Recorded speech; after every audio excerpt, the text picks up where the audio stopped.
이 예배해 주시는 하나님의 말씀, 구약성경 사무엘상 30장 26절부터 31절까지의 말씀입니다. 구약 462쪽입니다.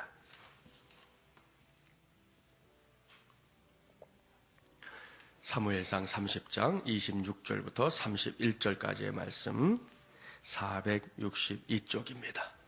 이 계시의 말씀을 봉독할 때에 살아계신 하나님의 음성 꼭 들으시기 바랍니다. 다윗이 시글락에 이르러 전리품을 그의 친구 유다 장로들에게 보내어 이르되 보라, 여호와의 원수에게서 탈취한 것을 너희에게 선사하노라 하고, 베델에 있는 자와 남방 라못에 있는 자와 얏들에 있는 자와 아로엘에 있는 자와 신못에 있는 자와 에스드모아에 있는 자와 라갈에 있는 자와 여라무엘 사람의 성읍들에 있는 자와 겐 사람의 성읍들에 있는 자와 홀마에 있는 자와 고라산에 있는 자와 아닥에 있는 자와 헤브론에 있는 자에게와 다윗과 그의 사람들이 왕래하던 모든 곳에 보내었더라. 서로 축복하겠습니다. 아멘. 하나님 나라 운동을 위한 마중물이 됩시다. 세상의 논리를 거스르는 공동체를 세웁시다. 한 번 더 축복합니다. 바로 당신이 해야 합니다. 할렐루야. 우리 모두가 그런 일들을 바로 하나님의 교회 안에서 이루어가게 되기를 바랍니다. 오늘은 하나님 나라 운동을 위한 마중물이 되자 20번째 시간입니다. 오늘은 믿음의 좋은 습관이 축복의 씨앗입니다 라는 제목으로 하나님의 말씀을 전하도록 하겠습니다. 사랑하는 마중물이란 가족 여러분, 여러분은 오늘 제가 전하려고 하는 말씀의 주제가 무엇인지 눈치를 챘을 것입니다. 그것은 바로 습관에 관한 것입니다. 그런 의미에서 오늘은 이야기를 하나 소개하는 것으로 말씀을 시작하려고 합니다. 어떤 나라에 한 임금님이 살았습니다. 그 임금님에게는 애지중지하는 개가 한 마리 있었는데요. 이 개가 할 줄 아는 것이라고는 고개를 끄덕끄덕 하는 것밖에 없었습니다. 그래서 임금님은 이 개에게 이 도리도리를 시킬 수 있는 사람이 있다면 그 사람에게 푸짐한 상금을 주겠다 방을 붙였습니다. 그러자 많은 사람들이 임금님이 주는 상금을 받기 위해 몰려들었습니다. 하지만 모두가 허사였습니다. 몰려든 사람들이 각기 기발한 방법으로 그 개가 이 도리도리를 하게 하려고 했지만 번번이 실패하고 말았습니다. 마침내 마지막 한 사람이 남게 되었는데요. 임금님이 그에게 묻습니다. 자네는 이 개를 도리도리하게 할 자신이 있는가? 배야 물론입니다. 그래? 그렇다면 어서 시작해보게. 네. 이렇게 대답하기가 무섭게 그 사람은 가방에서 벽돌을 한 장 딱 꺼내 들었습니다. 그러더니 개를 힘껏 내리쳤어요. 어떻게 됐겠어요? 개가 깨갱거리면서 임금님 뒤로 숨었죠.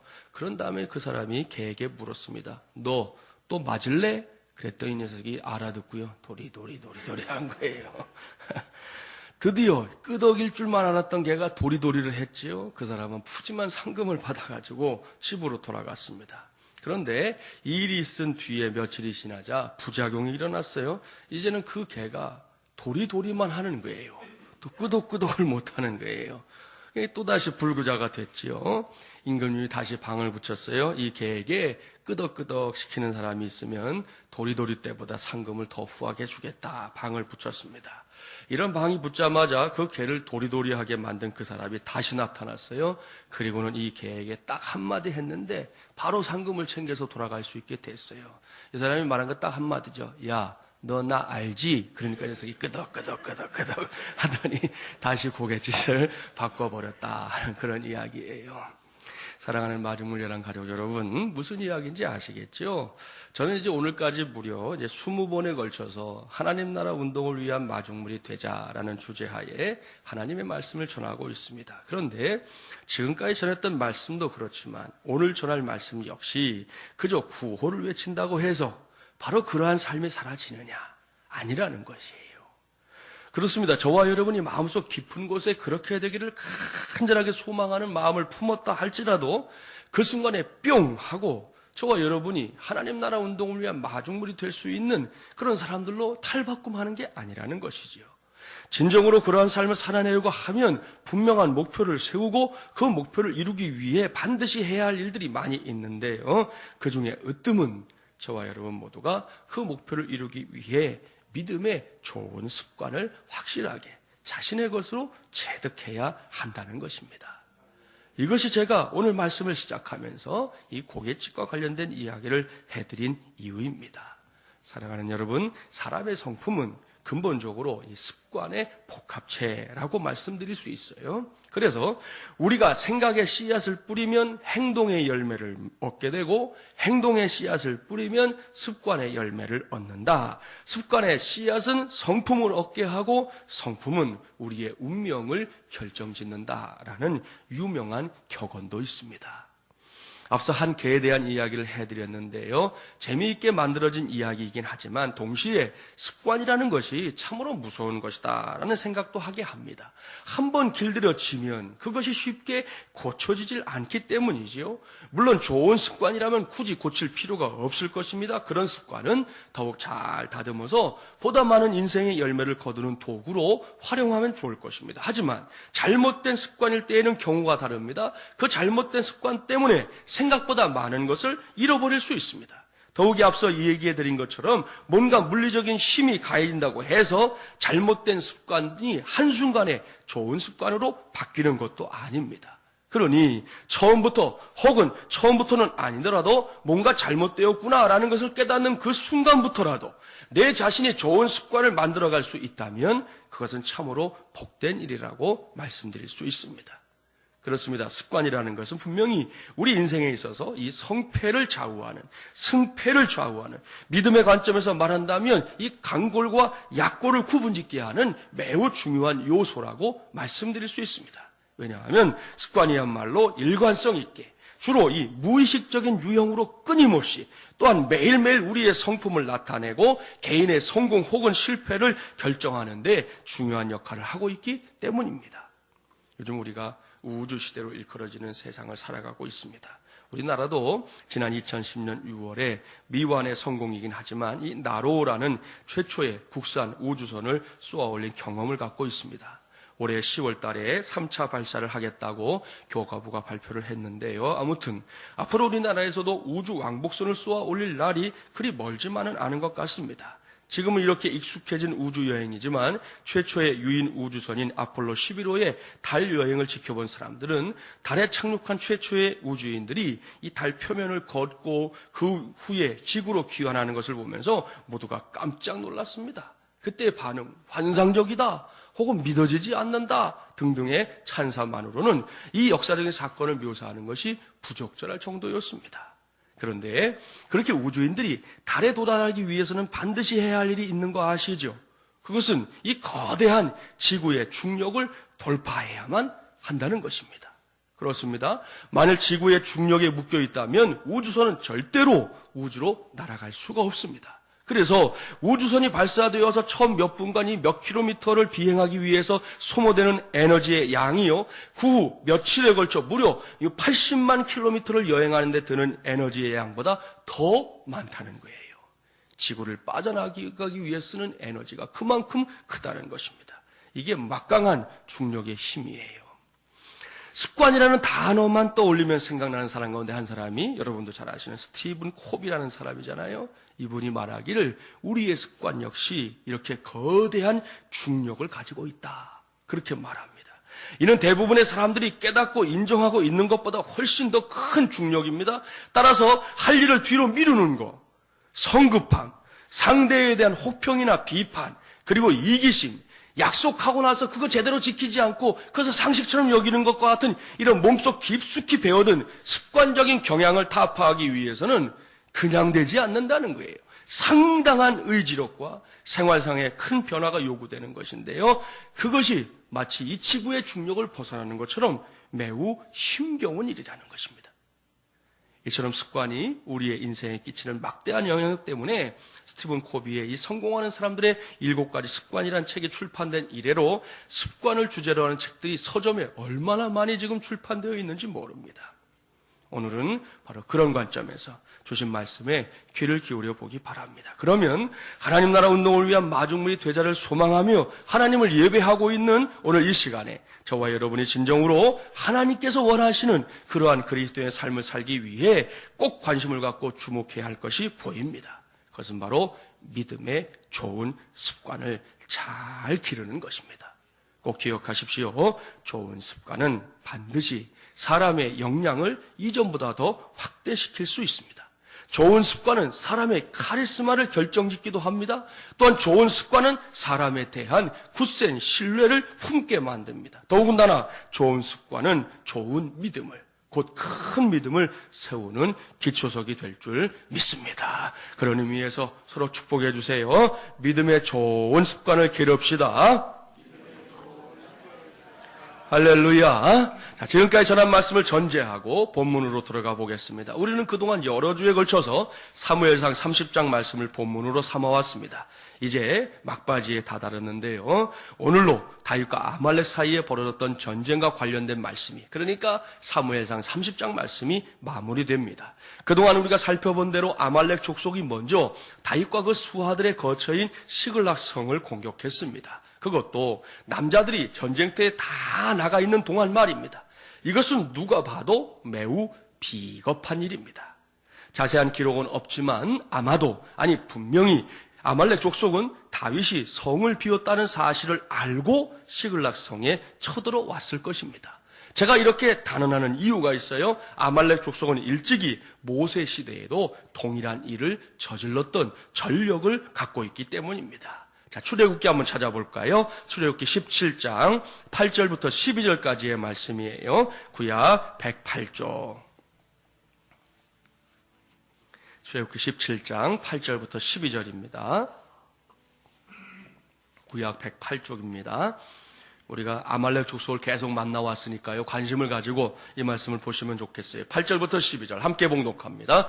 그때에 아말렉이 와서 이스라엘과 르비딤에서 싸우니라. 모세가 여호수아에게 이르되 우리를 위하여 사람들을 택하여 나가서 아말렉과 싸우라. 내일 내가 하나님의 지팡이를 손에 잡고 산 꼭대기에 서리라. 여호수아가 모세의 말대로 행하여 아말렉과 싸우고 모세와 아론과 훌은 산 꼭대기에 올라가서 모세가 손을 들면 이스라엘이 이기고 손을 내리면 아말렉이 이기더니 모세의 팔이 피곤함에 그들이 돌을 가져다가 모세 아래에 놓아 그가 그 위에 앉게 하고 아론과 훌이 한 사람은 이쪽에서 한 사람은 저쪽에서 모세의 손을 붙들어 올렸더니 그 손이 해가 지도록 내려오지 아니한지라. 아멘. 이 말씀에 기록된 사건이 일어난 시점 언제쯤인지 아시죠?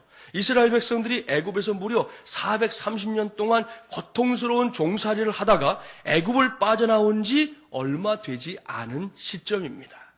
출애굽이라는 위대한 사건이 일어나기 직전까지 그야말로 별의별 일들이 다 있었다는 거 알고 있으시잖아요. 무려 10가지의 재앙 사건이 있은 후에야 바로 왕이 이스라엘 백성들을 풀어주었습니다. 그래서 모세는 이스라엘 백성들을 이끌고 애굽을 빠져나올 수 있었는데요. 하지만 거기서 모든 일이 끝난 것은 아니었습니다. 막상 이스라엘 백성들이 애굽을 빠져나가자 이 일을 놓고 다시금 본전이 생각난 바로 왕이 애굽의 대군을 이끌고 이스라엘 백성들을 치기 위해 광야로 달려왔습니다. 그때 하나님께서 모세와 이스라엘 백성들을 철저하게 도와주셨습니다. 눈앞에 넘실거리던 홍해를 쭉 갈라서 모세와 그 백성들이 육지처럼 건너가게 하셨지요. 애굽의 군대는 그 홍해 바다에 수장시켜 버리셨습니다.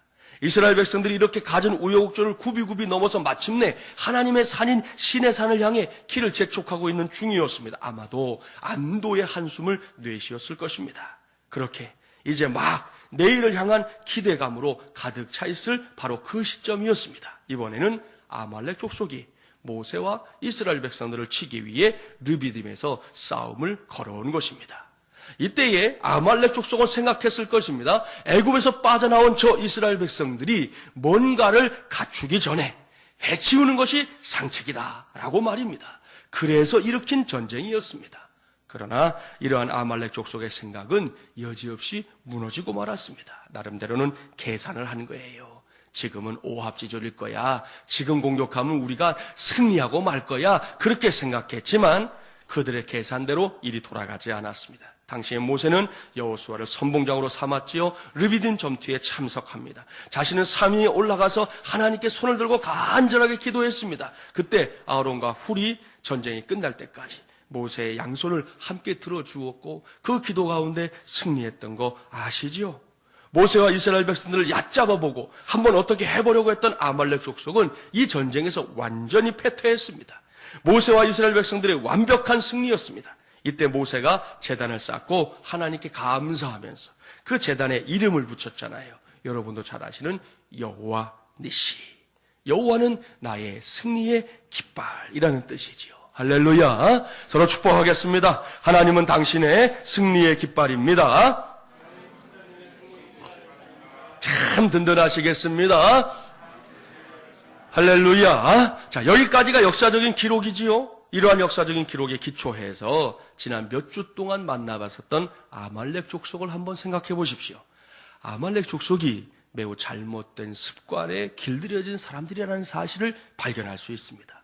그들이 길들여진 잘못된 습관이 무엇입니까? 그것은 선대로부터 다른 사람들의 약점을 이용하려고 하는 것, 다른 사람들을 우습게 여기는 것, 다른 사람들의 어려움을 빌미로 자신들의 성공을 이루려고 하는 것 등등의 잘못된 습관, 아주 고약한 습관을 이어받고 있는 것입니다. 그러한 잘못된 습관이 다윗 시대에도 그대로 드러나고 있는 거예요. 사랑하는 마중물려랑 가족 여러분, 잘 생각해 보십시오. 아니, 물려받을 것이 없어서 이렇게 잘못된 습관을, 이렇게 고약한 습관을 물려받는단 말입니까? 참으로 답답한 사람들이 아닐 수 없습니다. 여기서 오늘 제가 전하는 말씀의 제목을 떠올려 주세요. 믿음의 좋은 습관이 축복의 씨앗입니다. 바로 이것 말입니다. 그렇습니다. 우리는 아말렉 족속을 보면서 여기서 반드시 교훈을 받아야 합니다. 오늘 제가 말씀을 시작하면서부터 습관이라는 단어를 반복적으로 사용하고 있는데요. 사실 습관 자체가 나쁜 것은 아닙니다. 습관 가운데 잘못된 습관이 문제가 되는 것이지요. 그렇습니다. 습관의 내용이 문제란 말입니다. 이미 말씀드린 대로 습관의 내용이 아말렉 족속이 보여주는 것처럼 잘못된 습관이라면 그것은 우리의 인생 내내 문제 중에 문제가 될 것입니다. 하지만 습관의 내용이 좋다면 그 좋은 습관은 우리의 인생을 보다 윤택하게 만드는 축복의 씨앗이, 축복의 통로가 될 줄 믿습니다. 그런 의미에서 오늘 저와 여러분이 반드시 좋은 습관으로 삼았으면 하는 그런 것이 있어요. 먼저는 하나님의 말씀을 즐겁게 펼치는 습관입니다. 요즘 우리 교회 안에서 성경 통독의 바람이 불고 있는데요. 참으로 감사할 일입니다. 그렇게 말씀을 가까이 하고 즐겁게 펼치는 것을 습관으로 삼아야 한다는 것입니다. 예수 믿는 사람들이기 때문에 말이에요. 이것은 그야말로 모든 그리스도인들에게 있어야만 하는, 정말 없어서는 안 될 좋은 습관입니다. 말씀의 위대함, 그것이 무엇인지 아십니까? 그것은 체험해본 사람들만이 아는 놀라운 능력입니다. 사실 하나님을 믿고 교회에 다닌다고는 하지만 성경을 매일매일 읽는 사람들 그다지 많지 않다는 것이 오늘 우리 한국교회의 현실이에요. 처음으로 이 땅에 복음이 전해질 때는 이 성경책 하나 붙잡고 성경 말씀 읽는 것 자체가 그들에게는 감격스럽고 감동적인 일이었지만 세월이 흐르고 바쁘고 분주해지다 보니 하나님 말씀 그저 한 절도 읽지 않고 하루를 넘기는 사람들이 얼마나 많아졌는지 교회는 다닌다고 하는데 하나님을 믿는다고는 하는데 말이에요. 이러한 한국교회 현실을 개인의 삶을 통해 경험하고 바로 그 일에 도전장을 내민 목사님이 한 분 있어요. 그분은 현재 지구촌교회 예배부 담당 목회자로 사역을 하고 있는 이 김영표 목사님이십니다. 이 목사님이 책을 썼는데요. 죽기 살기로 성경 읽기라는 책을 썼어요. 이 책을 보면 목사님께서 아들과의 대화를 통해서 영적인 각성을 하게 됩니다. 그리고 그때부터 280일간 성경을 읽게 된 여정을 쓰고 있는데요. 나는 그동안 말씀을 어떤 가치로 여기며 살아온 것일까? 이런저런 생각을 하며 280일 동안 이 책 제목 그대로 죽기 살기로 성경을 읽어 나갔습니다. 그랬더니 어느 날부터인가 아주 이상한 일이 일어났다는 거예요. 그 책의 목사님이 이렇게 고백합니다. 며칠 후 나에게 진짜 큰일이 일어났다.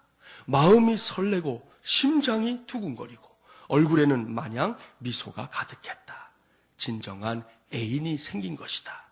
그렇게 나는 멀리서 짝사랑만 했던 주님과 사귀기 시작했다. 주님의 마음이 어떠한지, 주님의 관심이 무엇인지, 주님이 원하시는 것은 또 무엇인지 내 마음은 온통 주님을 향한 생각으로 가득 찼다. 할렐루야. 사랑하는 마중물려란 가족 여러분, 이것이 바로 말씀을 펼치는 사람만이 누릴 수 있는 신령한 은혜인 줄 믿습니다.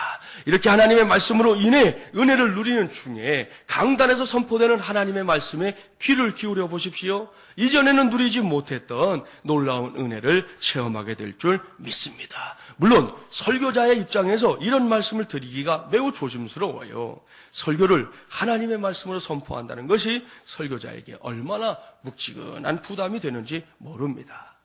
강단과 관련된 이런 이야기가 있을 정도예요.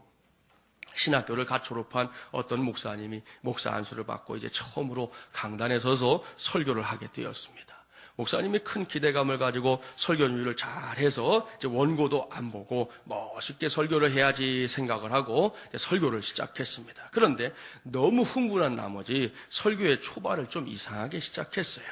사랑하는 여러분, 키가 작은 니고데모는 기다리고 있었습니다. 키가 너무 작아서 예수님이 보이지 않았던 니고데모는 너무너무 예수님을 만나고 싶은 나머지 뽕나무 위로 올라갔습니다. 여러분, 그야말로 좀 이상한 설교잖아요. 그러니 그 시간에 목사님의 말씀에 성도님들이 조금씩 수군거리기 시작했습니다. 그러한 상황을 파악한 이 젊은 목사님이 곧 자신이 잘못 말한 것을 깨닫고 갑자기 이제 말을 바꿨어요. 여러분, 짜잔! 바로 그 순간에 세리장인 삭개오가 현장에 나타났습니다.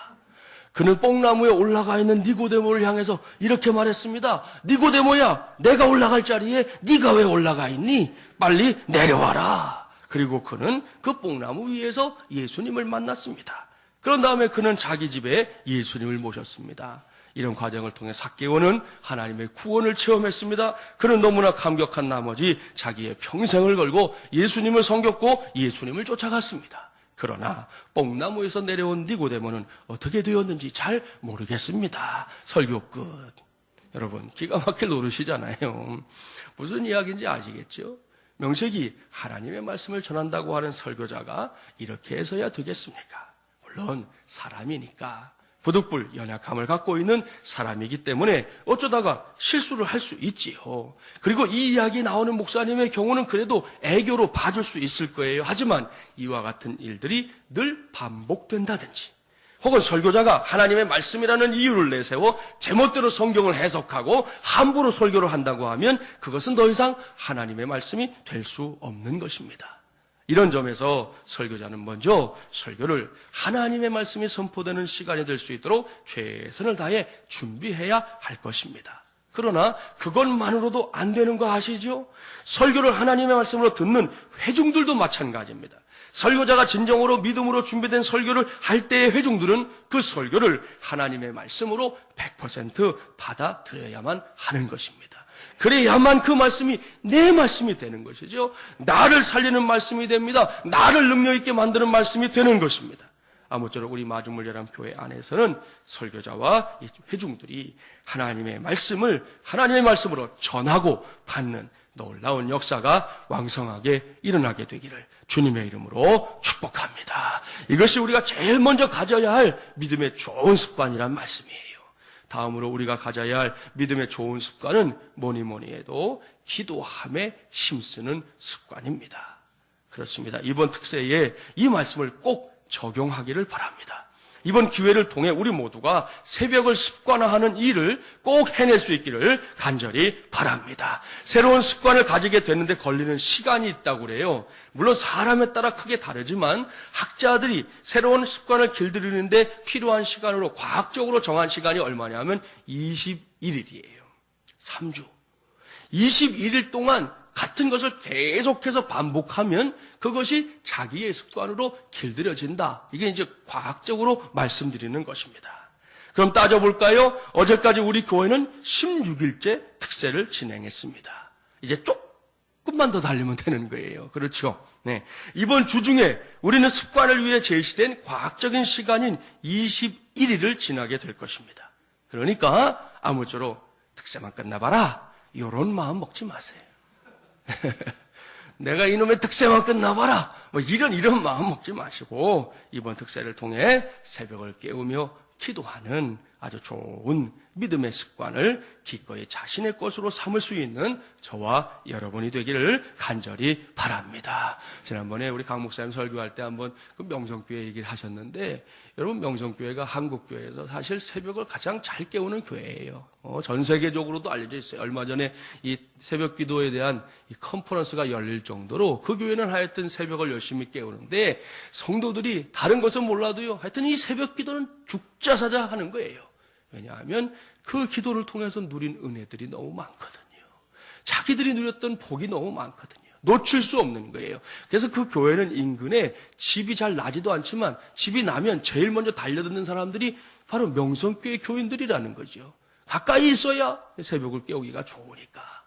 하여튼 그 교회는 정말 새벽 기도는 감탄사가 나올 정도입니다. 여러분, 뭐 그 교회가 처음부터 그랬겠어요? 다 시간을 거쳐서 그렇게 길러진 습관들이 있었기 때문에 가능해진 것이에요. 이제 우리 마중물 연합교회도 시작이니까 지금부터 우리가 이 기도함의 좋은 습관을 기르고요, 여러분만이 아니라 당대를 뛰어넘어 여러분의 자녀손들에게까지도 귀하게 물려지는 이 기도함의 습관, 그것이 저와 여러분의 삶 속의 가정에 또는 우리의 인생길 가운데 꼭 축복의 씨앗으로 자리 잡게 되기를 주님의 이름으로 축복합니다. 할렐루야. 자, 본문으로 이제 돌아가 보겠습니다. 아말렉 족속은 얼마든지 이렇게 좋은 습관을 후손들에게 물려줄 수 있었다는 거예요. 아니, 꼭 그렇게 했어야만 했는데 안타깝게도 그렇게 하지 않았습니다. 그야말로 그들은 쉽게 사는 쪽을 선택한 것이죠. 자기들의 입맛에 맞는 것만을 골라 먹으려고 했던 것입니다. 그런 습관으로 무장된 아말렉 족속이 모세 시대에 완전히 패배했었습니다. 다윗의 시대에도 다르지 않습니다. 아말렉 족속은 이번에도 하나님께서 편들어 주시는 다윗의 손에 의해 완전히 망해버렸습니다. 그저 몇백 명만이 낙타를 타고 걸음아 나설려라 외치며 도망치고 말았습니다. 계속되는 말씀을 보니까 이러한 승리를 이룬 다윗이 그 승리의 기쁨을 자신만 누린 것이 아니라 지금까지 자신을 돕고 힘을 실어주었던 여러 친구들, 그러니까 본문의 표현대로 한다면 유다의 장로들과 함께 누리고 있는 것을 볼 수 있습니다. 여기서도 우리는 믿음의 좋은 습관들을 찾아볼 수 있는데요, 그런 기대감을 갖고 본문 26절부터 31절까지의 말씀 함께 봉독해 보겠습니다. 26절부터 31절입니다. 다윗이 시글락에 이르러 전리품을 그의 친구 유다 장로들에게 보내어 이르되, 보라, 여호와의 원수에게서 탈취한 것을 너희에게 선사하노라 하고 베델에 있는 자와 남방 라못에 있는 자와 얏딜에 있는 자와 아로엘에 있는 자와 신못에 있는 자와 에스드모아에 있는 자와 라갈에 있는 자와 여라무엘 사람의 성읍들에 있는 자와 겐 사람의 성읍들에 있는 자와 홀마에 있는 자와 고라산에 있는 자와 아닥에 있는 자와 헤브론에 있는 자에게와 그 다윗과 그의 사람들이 왕래하던 모든 곳에 보내었더라. 아멘. 할렐루야. 이 말씀을 잘 보세요. 지난 시간에 우리는 다윗이 세상의 논리를 거스르는 공동체를 세우기 위해 하나님의 식을 붙잡았었던 것을 살펴봤었습니다. 다윗은 그때 참으로 멋진 믿음의 고백을 보여주었습니다. 그 고백들을 떠올리며 오늘 주신 말씀을 보십시오. 다윗은 화려한 말만 앞세우는 사람이 아니었다는 거 우리가 확인할 수 있습니다. 조금 전에 봉독했던 말씀을 보세요. 다윗이 아말렉과의 전쟁에서 얻게 된 전리품들을 결코 독식하지 않고 있습니다. 그 전리품들을 자신의 수하들에게 나눠주는 것만도 끝나지 않았습니다. 그는 더 많은 사람들과 승리의 기쁨을 함께 나누고 있습니다. 여기서 우리는 다윗이 보여주고 있는 믿음의 좋은 습관 두 가지를 꼭 찾아내야 합니다. 다윗이 갖고 있는 믿음의 좋은 습관 첫 번째가 뭡니까? 그것은 다윗이 하나님의 은혜는 바랄 것도 없고요, 사람들이 베푼 은혜 역시 잊지 않고 기억하는 좋은 습관을 가지고 있었다는 사실입니다. 본문에 언급된 지명과 그곳에 있는 장로들은 다윗과 그 수하들이 그동안 이 떠돌이 생활했잖아요. 시글락에 정착하기 전까지는 떠돌이 생활했거든요. 그럴 때에 그들을 도와주었던 사람들입니다. 아말렉과의 전쟁에서 크게 승리하고 많은 전리품을 취하게 된 다윗은 바로 그들이 자신과 수하들에게 베풀어 주었던 은혜를 떠올리게 된 것입니다. 그동안은 늘 도움만 받고 살았어요. 그동안은 늘 그 사람들에게 기대어 살았지만 이제는 우리가 승리하고 전리품을 얻게 되니까 비록 넉넉하진 않았지만 자신에게 은혜를 베푼 사람들에게 그 전리품의 일부를 선물로 보내기로 마음을 먹은 것입니다. 참으로 귀한 마음이에요. 믿음의 좋은 습관입니다. 이런 마음, 이런 습관이 훗날 다윗이 왕위에 오르는 데에 얼마나 큰 힘을 발휘했는지 모릅니다. 지난 2006년 봄이었어요. 74세 되신 조명덕 할머니가 우리 한국외국어대학에 14억의 장학금을 내놓아서 기사가 된 적이 있어요. 조명덕 할머니는 1950년 전쟁 나던 때 아닙니까? 평남 진남포에서 고등학교를 다니다가 한국전쟁 때문에 공부를 더 이상 하지 못했습니다. 그동안 피난해온 남한에서 이제 식당을 해왔던 것인데요. 그러다가 어느 땐가 법을 알지 못해가지고 영업이 궁지에 몰렸을 때 이 외국어대학교 총장님의 도움을 받았다는 것입니다. 그 일이 너무 고마워서 언제부터인가 매년 1,000만 원씩 외대에 장학금을 보내다가 마침내 2006년 봄에는 자기가 가지고 있는 전 재산을 그 학교에 기부한 것입니다. 곰곰이 생각해 보면 받은 은혜에 대한 보답이 너무 크지 않나 생각할 수도 있습니다. 그러나 누가 뭐라고 해도 그렇게 하는 것이 조명덕 할머니의 마음이었다는 것이에요. 학교에서는 할머니의 선행을 기리기 위해 2007년 4월 20일에 신축한 법학관 앞에 그 안에다가 조명덕 홀을 만들고요. 그 앞에다가는 흉상도 설치했다고 합니다. 그러니까 서로 받은 은혜를 감사한 마음으로 표현했던 것이죠. 이렇게 은혜는 은혜를 낳고 작은 은혜는 보다 큰 은혜로 발전하는 법입니다. 여기서 가장 중요한 것은 내가 받은 은혜가 있다면 그 은혜를 결코 잊지 말아야 한다는 것입니다. 내가 받은 은혜, 하나님으로부터 받은 은혜 말할 것도 없고 사람들로부터 받은 은혜일지라도 내가 받은 은혜는 잊지 않아야 된다는 거예요. 기억해야 된다는 거예요.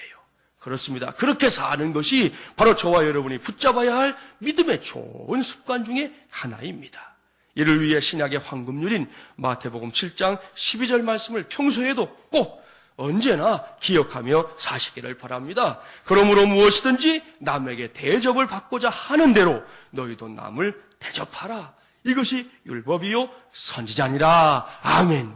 이 말씀을 붙잡고 살면, 이 말씀을 믿음의 좋은 습관으로 삼으면 우리 역시 다른 사람에게 은혜를 베푸는 사람들이 될 수 있습니다. 아울러 내가 받은 은혜 역시 잊지 않는 사람들이 될 수 있는 것입니다. 나아가서 그러한 삶은 결국 저와 여러분의 인생 속에서 놀라운 축복의 씨앗이 될 줄 믿습니다.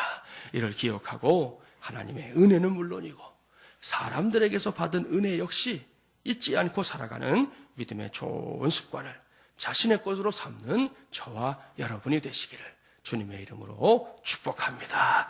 두 번째로 오늘의 본문에서 볼 수 있는 다윗이 가지고 있는 믿음의 좋은 습관이 있어요. 오늘 우리 배 집사님이 제가 설교할 내용을 알았나 봐요. 오늘 기도하시는데 제가 여기서 얘기할 걸 여러 번 기도하실 때 내용으로 기도하시더라고요. 오늘 말씀해 보니까 다윗이 가진 또 하나의 좋은 습관이 뭐냐? 다윗은 철저하게 이 나누기를 기뻐하는 좋은 습관을 가진 사람이었다는 것입니다. 여러분이 이미 알고 있는 대로 당시에 다윗은 아직 왕이 아니었습니다. 그렇지만 무려 600명의 수하를 이끄는 수장이었어요. 그의 가족들까지 있으니까 그저 우리식으로 한 집에 한 4명이라고 하더라도 그 숫자가 얼마나 대단합니까? 그런 상황을 놓고 생각해 보세요. 다윗이 얼마든지 이번 전쟁에서 이룬 공을 생각해서 먼저 자기의 뱃속을 챙길 만도 합니다. 그렇게 한다고 해서 크게 불평할 사람들도 없어 보입니다. 그런데도 다윗은 그렇게 하지 않았다는 것이지요. 지난 주일에 말씀을 드렸던 대로 다윗은 후솔 시내가에서 쉬고 있었던 200명의 수하들에게 전리품을 나눠주는 거 아주 기뻐했어요. 이거 너희들 몫으로 준다. 너희들이 비록 전쟁에 참전하지 못했지만 너희가 우리의 한 식구니까 나의 형제니까 너희들에게 주겠다 하고 다 나눠줬잖아요. 그러더니 이제는 시글락성에 돌아와서 유다의 장로들에게까지 일일이 전리품을 나눠주는 넉넉함을 보여주고 있는 것입니다. 얼마나 속이 큰 사람입니까? 그렇습니다. 다윗은 결코 이 밴댕이 속을 가진 사람이 아니었습니다. 그저 돈 몇 푼에 자신의 지위나 명예를 거는 그런 사람 아니었다는 것이죠. 별것 아닌 공을 내세우며 다른 사람들의 주머니까지 노리는 그런 사람 아니었습니다. 그는 참으로 통이 큰 사람이었어요. 그런 점에서 본다면 다윗은 자신이 가지고 있는 것보다 더 많은 것을 이미 가진 사람이라고 말씀드릴 수 있습니다. 그래서 그는 언제나 넉넉함이 있었던 것입니다. 우리 중에 특별히 우리 어르신들은 어린 시절에 이렇게 굶어 보신 분들이 있을 거예요. 그런 분들은 이 밥 한 톨, 감자 한 알이 얼마나 귀중한 줄 압니다. 우리나라의 경우에 먹을 사람은 많고 먹을 것은 적어서 힘들게 살아야 했던 시절이 있었잖아요. 그때 자주 들었던 말이 있다고 합니다. 그것은 콩 있잖아요. 콩 하나를 12이 나누어 먹는다는 말이었습니다. 참으로 어이가 없는 말이죠. 생각해 보세요. 어떻게 콩 하나를 12이 나누어 먹어요? 그렇게 하느니 우리식으로 흔히 말해서 몰아주자. 한 사람 먹이는 게 낫지. 그놈의 콩 12조각 나눠 갖고 어떻게 하겠다는 거예요? 십시일반이라는 말도 있잖아요. 10사람이 한 숟가락씩만 밥을 모으면 밥 한 그릇이 된다는 거예요. 이런 말들을 곰곰이 생각해 보세요. 생각하면 생각할수록 의미심장한 말들이에요. 이 말들처럼 콩 하나를 12이 나누어 보면 밥 한 숟가락씩 모아서 밥 한 그릇을 만들어서 먹어보면 아주 희한한 경험을 하게 됩니다. 그것은 그렇게 나누어 먹은 음식이 들어간 우리의 배보다 이 마음이 먼저 더 불러오는 경험을 하게 된다는 거예요. 먹으니까 배는 별로 차진 않았어요. 그런데도 배가 불러요. 왜? 마음이 배보다 먼저 불러오는 거예요.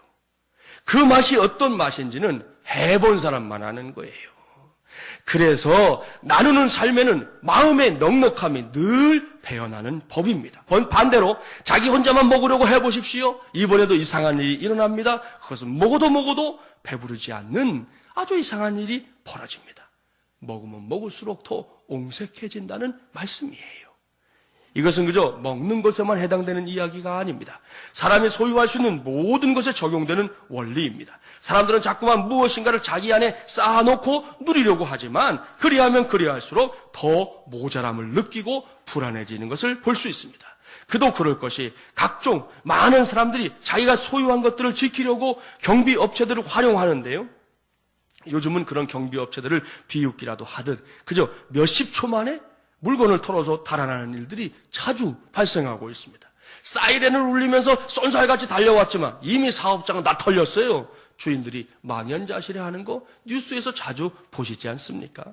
따라서 그와는 반대로 그러니까 그저 안으로 쌓아두려고만 할 것이 아니라 비록 보잘것없는 것이라 할지라도 내게 있는 것을 그것이 없어서 어려움을 겪는 사람들과 나누고 또 나누어야 하는 것입니다. 그러면 누구든지 자기 자신이 이전보다 더 넉넉해지는 더 여유로워지는 아주 신비한 삶을 체험하게 될 것입니다.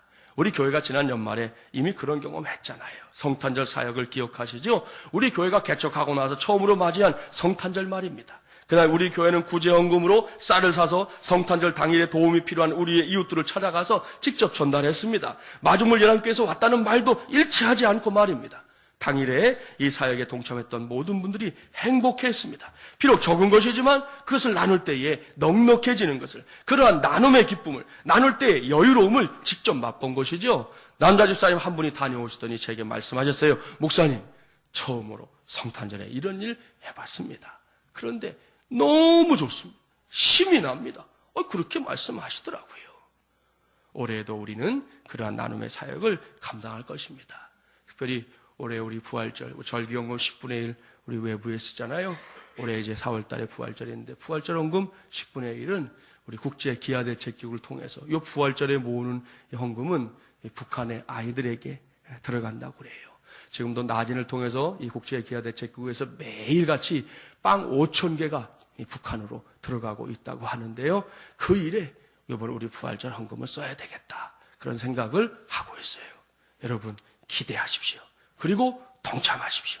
그런 과정을 거쳐서 저도 여러분도 다윗처럼 나누기를 기뻐하는 믿음의 좋은 습관을 자신의 습관으로 삼게 되기를, 그리고 그것이 우리의 삶에 있어서 축복의 씨앗이 되기를 주님의 이름으로 축복합니다. 여기까지 저는 오늘 주신 말씀을 중심으로 믿음의 좋은 습관이 축복의 씨앗입니다 라는 제목으로 하나님의 말씀을 전했습니다. 습관은 내용이 중요합니다. 나쁜 습관, 잘못된 습관 당장 버리세요. 대신에 좋은 습관, 그것도 믿음의 좋은 습관을 서둘러 나의 것, 우리의 것으로 삼으시기를 바랍니다. 기쁨으로 하나님의 말씀을 펼치는 습관, 우리 마중물이라는 교회의 믿음의 좋은 습관 되기를 바랍니다. 계속되는 특세를 통해 기도함의 습관을 기르시기를 바랍니다. 다윗처럼 하나님의 은혜는 물론이고 사람들이 베푼 은혜 역시 기억하는 것도 좋은 습관입니다. 나누기를 기뻐하는 것 정말로 좋은 습관이에요. 이 모든 믿음의 좋은 습관들을 자신의 것으로 삼는 저와 여러분이 되기를 간절히 바랍니다. 그리할 때 하나님께서는 우리가 자신의 것으로 삼은 믿음의 좋은 습관들을 축복의 씨앗으로 삼아갈 수 있도록 도우실 줄 믿습니다. 나아가서 그 씨앗이 쑥쑥 자라서 마침내 우리 모두가 거두어드리는 풍성한 열매가 되기를 주님의 이름으로 간절히 축원합니다. 기도하겠습니다. 하나님 아버지 감사합니다. 오늘도 우리는 하나님 나라 운동을 위해서 마중물이 되고자 믿음 안에서 몸부림을 치고 있습니다.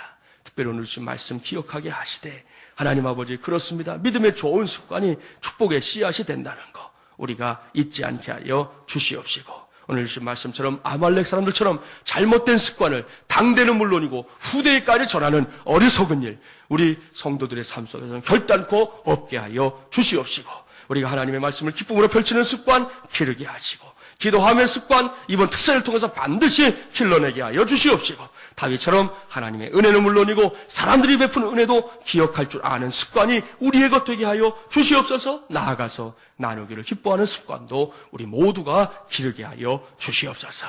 그렇게 심겨진 축복의 씨앗들이 열매가 되게 하시고 그 열매를 거두는 우리 개인은 물론 우리 가정 또 우리 교회 되게 하여 주시옵소서. 예수님의 이름으로 기도하옵나이다. 아멘.